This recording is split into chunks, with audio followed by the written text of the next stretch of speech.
વધુ એક ગંભીરા પુલ જેવી દુર્ઘટના તો નહીં બને ને? શું આ બ્રિજનું લાંબુ આયુષ્ય ખરું?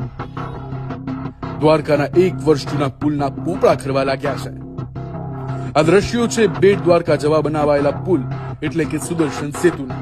જોકે હાલ આ પુલની નીચેથી પોપડા ખરતા નજરે આવ્યા છે. આ પુલ 979 કરોડના ખર્ચે બનાવવામાં આવ્યો હતો અને 2024માં પીએમ મોદી દ્વારા આ પુલનું ઉદ્ઘાટન કરાયું હતું. જોકે એક જ વર્ષમાં પુલની નીચેથી પોપડા કેવી રીતે ખરી શકે એ એક ગંભીર પ્રશ્ન છે.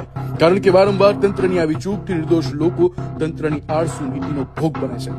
જોકે હું જામનગરની ટીમ દ્વારા ત્યાં હાજર સિક્યુરિટી ઇન્ચાર્જને સમગ્ર મામલાની જાણકારી આપી હતી અને તેઓનું ધ્યાન દોરવ્યું હતું. ત્યારે હાલ હું જામનગરની ટીમની તંત્રને માત્ર એટલી જ અપીલ છે કે તેઓ આ પુલની ચોક્કસ અને જરૂરી કામગીરી જલ્દીથી જલ્દી કરે, જેથી ફરી કોઈ મોરબીના પુલ કે પછી ગંભીરા પુલ જેવી ઘટના ન બને અને લોકોને પોતાનો જીવ ગુમાવવાનો વારો ન આવે. આવા જ વધુ સમાચારો અને અપડેટ્સ જોવા માટે આજે જ ફોલો કરો હું જામનગર.